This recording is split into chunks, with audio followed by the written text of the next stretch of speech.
Hello, എല്ലാവർക്കും സുഖമല്ലേ? കുറേ ആയി വീഡിയോ ഇട്ടിട്ട് ഒരു 5-6 മാസമെങ്കിലും ആയിട്ടുണ്ടാവും. ഓരോ തിരക്കുകൾ കാരണമാണ്. ഇനിയിപ്പോൾ ഇടയ്ക്കിടയ്ക്ക് ചെറിയ ചെറിയ വീഡിയോസൊക്കെ വരും. അപ്പം ഇന്ന് നമ്മളൊന്ന് ഇൻട്രൊഡ്യൂസ് ചെയ്യാൻ പോണത് നമ്മുടെ ചെറുനാരകത്തിൻ്റെ ഇല കൊണ്ടുള്ള ഒരു സമ്മന്തിയാണ് കേട്ടോ.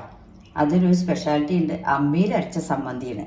അപ്പോൾ ആ ചെറുനാരകത്തിൻ്റെ ഇലേനെ നമുക്ക് ഇനി വേനൽക്കാലം വരുന്നത് അത് ഉണക്കി നേളത്ത് വെച്ച് ഉണക്കി വെച്ചാൽ നമുക്ക് സംഭാരം ഉണ്ടാക്കാം, സമ്മന്തി എപ്പോൾ വേണമെങ്കിലും ഉണ്ടാക്കാൻ പറ്റും.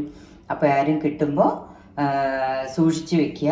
ഉണക്കി വെക്കുക പറഞ്ഞാൽ ഇതുമാതിരി ഉണക്കി വെച്ചാൽ നമുക്ക് വർഷങ്ങളോളം കേടുവരില്ല. നേളത്ത് വെച്ച് ഉണക്കിയാൽ മതി കേട്ടോ. എപ്പോൾ ചെറുനാരകത്തിൻ്റെ ഇല കിട്ടിയാലും ഇതുമാതിരി നേളത്ത് വെച്ച് ഉണക്കിയാൽ മതി.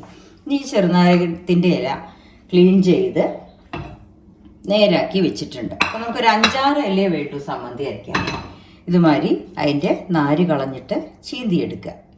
പിന്നെ വേണ്ടത് വെളുത്തുള്ളി, ചെറിയ ഉള്ളി, വറ്റൽമുളക്, ഉപ്പ്, ഈ ഐറ്റേ വേണ്ടു. ഇത് നമ്മൾ സമ്മന്തി അരയ്ക്കാനാണ് പോണത്, അമ്മിയിലാണ് അരയ്ക്കാൻ പോണത്. അപ്പം നമ്മളിന്ന് പ്ലാൻ ഇട്ടത് ഒരു ഉള്ളി സമ്മന്തി ഇതും കൂടിയിട്ടാണ്. അപ്പം രണ്ടും കൂടെ അമ്മിയിൽ അരയ്ക്കാമല്ലോ. അപ്പോൾ ഉള്ളി സമ്മന്തിക്കും അമ്മിയിൽ അരയ്ക്കാൻ വെറും ഉള്ളി, മുളകും ഉപ്പും എടുത്ത് വെച്ചിട്ടുണ്ട്. രണ്ടും അരയ്ക്കാൻ പോവുകയാണ്. അരച്ചിട്ട് ആ സമ്മന്തിയുടെ കാണിച്ചു തരാം കേട്ടോ. ഈ ചെറുനാരകത്തിൻ്റെ ഇലയ്ക്ക് ചെറിയൊരു കയ്പുണ്ടാവും, അതൊരു ടേസ്റ്റും കൂടിയാണ്, അതിൻ്റെ ഒരു ഫ്ലേവറും കൂടിയിട്ടാണ് കേട്ടോ. ഈ ചെറുനാരകത്തിൻ്റെ ഇലയ്ക്ക് പകരം നമ്മൾ മല്ലിയില ഇട്ടിട്ടും ഇതേമാതിരി സമ്മന്തി അരയ്ക്കാൻ പറ്റും. മുളക് അരച്ച്, പിന്നെ ഉള്ളി അരച്ച്, പിന്നെ പുളി അരച്ച്, വെളുത്തുള്ളി അരച്ച്, ഇല അരച്ച്, അവസാനം ഉപ്പിട്ടിട്ടാണ് അരച്ചെടുക്കുക. ഓക്കെ, ഇപ്പം നമ്മൾ അമ്മിക്കല്ലിൽ അരയ്ക്കാനായിട്ട് മുളക് വെച്ചിട്ടുണ്ട്. ഇത് ഉള്ളി സമ്മന്തിക്കുള്ളതാട്ടോ.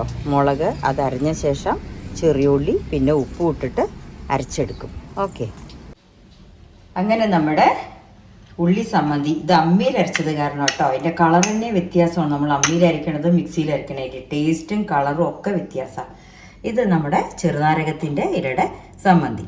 ഇനി ഇതിൽ രണ്ടിലും നമുക്ക് പച്ച വെളിച്ചെണ്ണ ഒഴിച്ചിട്ടാണ് കഴിക്കേണ്ടത് കേട്ടോ.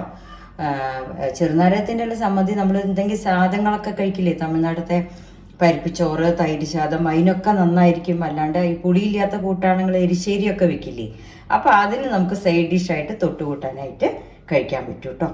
അപ്പോൾ എല്ലാവരും ഉണ്ടാക്കി നോക്കൂ, നല്ല ടേസ്റ്റാണ്, ഹെൽത്തിയാണ്. ഓക്കെ.